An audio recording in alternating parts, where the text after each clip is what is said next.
영어 면접 한국에서는 특히 어렵습니다.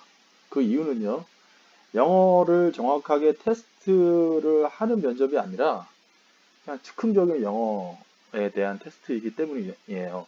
그래서 영어 면접이 다 동일한 면접이 아니라 특히 외국계일 경우에는 실질적으로 입사를 하게 되면은 영어를 바로 사용을 하고 상사한테 업무 보고를 할 수 있는 능력이 있는지를 평가하는 그런 기준이 좀 셀 것이고요.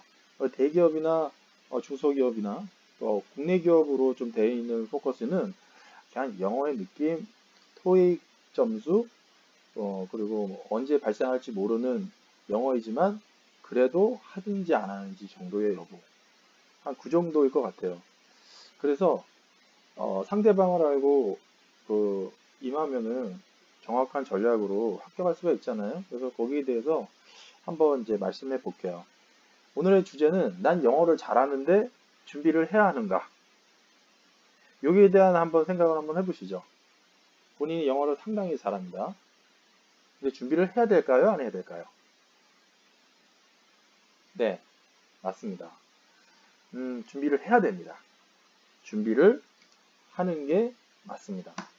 왜냐면 우리가 일반 면접으로 자기소개를 한국말로 하는 것도 사실 뭐 1994년에 무슨 일을 했고 2000년에 무슨 일을 했고 2005년에 무슨 일 했는지 기억 못 하시잖아요. 그렇죠? 그거를 디테일하게 어떻게 기억합니까? 물론 시간을 주면 기억을 하죠. 근데 면접 시간은 짧게는 답변할 수 있는 시간이 1분이나 아니면 3분 중에 본인이 그 연도까지 기억을 하면서 업무의 상세한 내용을 멈춤 없이 빨리 이렇게 얘기하는 거는 쉽지 않습니다. 그렇다고 본다면 영어는 그게 쉬울까요? 그리고 또 영어를 그걸 말한다고 해서 그게 영어 평가일까요? 이게 한국 영어 면접의 아이러니라는 거죠. 하지만 그렇게밖에 할 수 없는 이유가 있어요. 왜냐? 면접자분들도요, 뭐, 면접팀이 따로 있어서 면접만 하시는 분들도 있죠. 대기업 삼성이나 LG 같은 경우에는. 근데 대부분 외국계라던가 완전 초일류 기업 아니고서는 다 각자의 업무가 있으세요. 그러면 면접 날짜가 잡혀서 그 시간에 면접관으로 들어오기 전까진 계속 미팅하고 전화 받고 업무 지시하고 일을 하고 있는 상황이거든요. 그렇다 본다면 일을 바쁘게 하고 있는 상황에서 HR팀에서 뭐 부장님, 팀장님, 이사님 지금 면접 왔습니다. 그러면 미팅이 있는데도 불구하고 뛰어들어가는 겁니다. 과거에 본인의 1차 면접을 보고 또 과거에 본인의 이력서가 좋아서 부르기는 했으나 본인이 누군지 몰라요. 정확하게. 그때는 좋았는데 지금은 모른다는 얘기를 드리는 거예요. 그러니까 아무 생각 없이 면접실로 뛰어 들어옵니다. 그러면 딱 앉아요. 그럼 앉아서 영어 테스트를 해야 되는데 전략적으로 무슨 얘기를 할까요? 이게 진짜로 영어 시험 뭐 이렇게 번역 시험 이런 거 아니고서야 그게 쉽지 않을 겁니다. 해서 대부분 물어보는 게 뭐냐면 어, 지금까지 과거에 했던 거부터 지금까지 하시는 일 영어로 좀 소개 좀 해주실래요? 라고 얘기를 합니다. 그러면은 상식적으로 그거를 하는 사람이 영어를 한다라고 생각이 들어요. 그 당시에는. 근데 그게 진짜 평가로 이어지고 있고요. 근데 대부분 영어를 잘하는데 그걸 준비 안 하고 가시니까 몇 년에 2005년에 제가 영업 기획을 했었고 판매 관리를 했었고 그다음에 IT 사업에서 세일즈 IT 프로그램을 만들었고요. 그리고 이렇게 망설이는 동안 그거를 영어로 얘기할 때 그거를 본인이 그냥 기억을 하는 건데 기억을 이제 되고프려고 시간을 이제 잡는 건데 그거를 영어를 못 하시는구나 이렇게 생각하신다는 거죠. 그러니까 사례 하나 말씀드릴게요. 제 사례와 남의 사례가 하나 있어요. 한 번은 그 우리가 잘 아는 대기업 R사가 있습니다. R사 자동차 회사 R사 대기업이죠. 누구나 가고 싶어 합니다. 삼성전자를 다니든 LG전자를 다니든 그 팀의 영업팀이나 아니면 기획팀이나 PR팀이나 마케팅팀으로 가고 싶어 하세요. 근데 한 번은 어떤 분이 그 미국의 텍사스 어스틴 유니버시티에서 4년 학부를 졸업하셨어요. 근데 대부분 제가 면접을 볼 때 영어를 테스트를 합니다. 레벨을 봐요. 보는데 그분은 제가 체크를 안 했어요. 왜 안 했냐면 일부러 안 했어요. 하기 싫어서 안 한 게 아니라 왜냐면 미국에서 학부를 졸업하려면 어지간히 영어를 잘해야지 않고서는 졸업하기가 힘들어요. 하지만 발음이 안 좋으면서 졸업하신 분도 많습니다. 구태여 뭐 미국에 있으면서 뭐 발음을 미국인이 아닌데 그렇게 신경 안 쓰는 분들도 계시거든요. 근데 문법적으로나 어휘적으로 훌륭하신 분들도 많고. 근데 이분이 르노 삼성에 말씀드렸네요. 네, 르노 삼성에 지원을 하셨죠. 갔는데 그쪽 HR팀에서는 영어를 좀 잘하시는 분을 원하셨는데 면접을 가셔서 제가 그분이 학부를 졸업하셨기 때문에 자존심을 좀 세워드리려고 일부러 확인을 안 했습니다. 잘하실 거 100%니까. 근데 이제 오셔서 이거 HR팀에서 얘기를 들었는데 영어가 별로였다고 얘기를 들었습니다. 그래서 제가 체크를 했어야 되는데 이런 아쉬움이 있었어요. 영어 때문에 떨어지셨어요. 다른 스펙은 다 좋다고 그러셨거든요. 그러면 당연히 미국에서 왔으면 영어를 잘해야 되잖아요. 근데 그렇지가 않았던 거죠. 근데 그분이 영어를 못해서 떨어진 게 아니에요. 예를 말씀드릴게요. 우리가 박찬호 선수가 옛날에 메이저리그에서 엄청난 특급 투수였잖아요. 인터뷰할 때 보세요. 박찬호가 How are you doing? My name is Chano Park, and you know, 우리 그 박찬호 선수 얘기하면 많이 하잖아요. 박찬호 선수가 영어를 못해서 할까요? 아니잖아요. 기억을 되돕기 위해서 시간을 버는 거죠. You know, well, 이런 거란 말이죠. 면접 때는 그렇게 했을 경우에 영어를 못한다라는 기준으로 판단을 해버립니다. 그러면 어떻게 해야 될까요? 영어를 잘해도 자기소개에 대한 부분에 대해서는 한글이든 영어든 2분, 짧게는 1분 정도 빠르게 반사신경을 탁 치면 그냥 입에서 확 나올 수 있도록 외우고 계셔야 돼요. 빨리 멈추지 않고 발음 좀 굴려서. 그러니까 본인이 발음도 영어를 아예 못하시는 분이 발음 굴리시면 안 되고 할 수 있는 분이 만만하게 보고 안 하고 오시면 점수를 그렇게 높게 받을 수 없다라는 말씀을 드리는 거예요. 할 수 있는 분은 충분히 하시라는 얘기예요.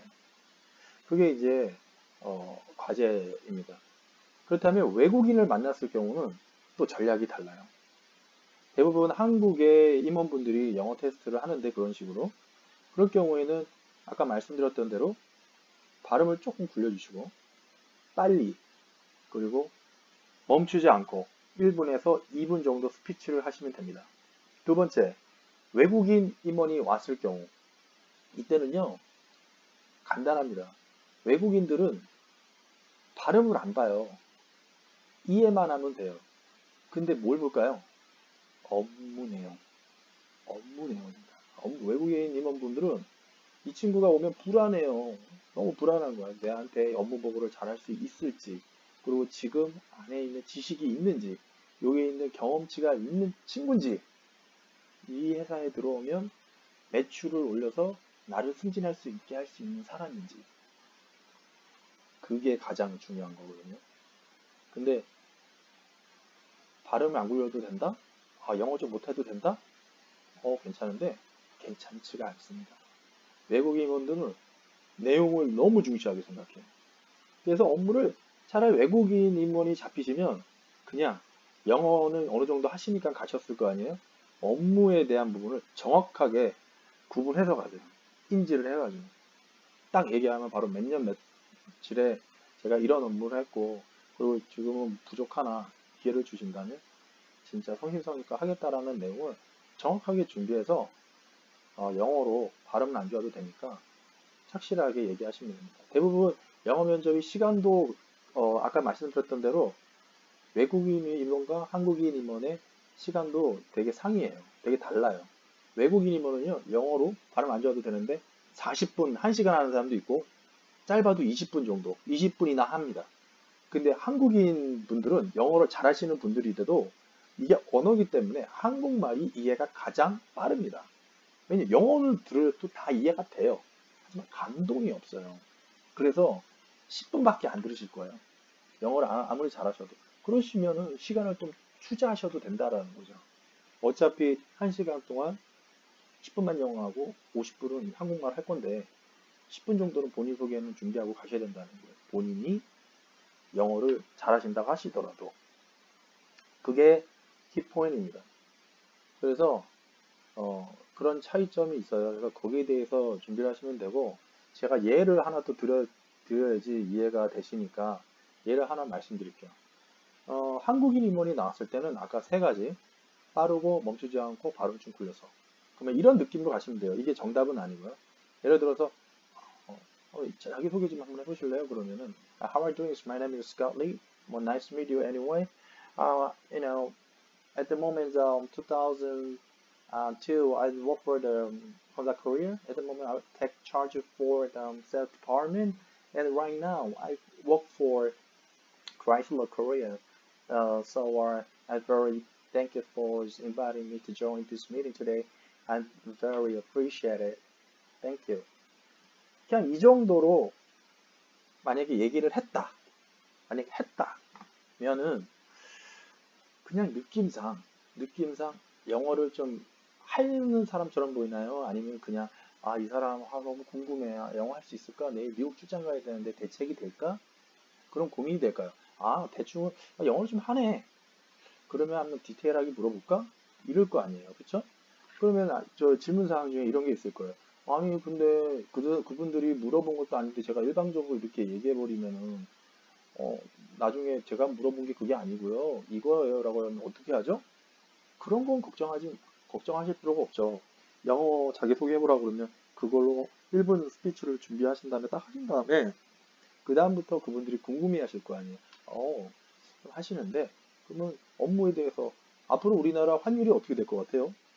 아니면 우리 시사 문제 같은 경우 앞으로 본인이 우리 업무가 뭐 기계공학 엔지니어 기술이 필요한데 본인이 했던 그런 베이스를 통해서 뭐 자동차 엔진을 개발하는 데 대해서 어떻게 얘기할 건지 한번 본인의 생각을 얘기해 보실래요? 그때 되면요 추임새 드셔도 돼요. 예? 무슨 말이냐? 그때는 고민할 시간을 가지셔도 된다는 거야. 유노 하셔도 상관없다라는 거죠. 어차피 본인은 각인이 됐으니까 영어를 하는 사람으로. 그 다음부터는 말을 좀 짧게 하시든 발음을 들굴려도 다 익스큐스가 됩니다. 그 다음부터는. 근데 그걸 안 하시고 바로 그냥 you know, I'm 이렇게 하시면 영어 못 하시는구나. 그냥 접어버려요. 그게 스킬입니다. 한국인일 때 그렇게 하시고요.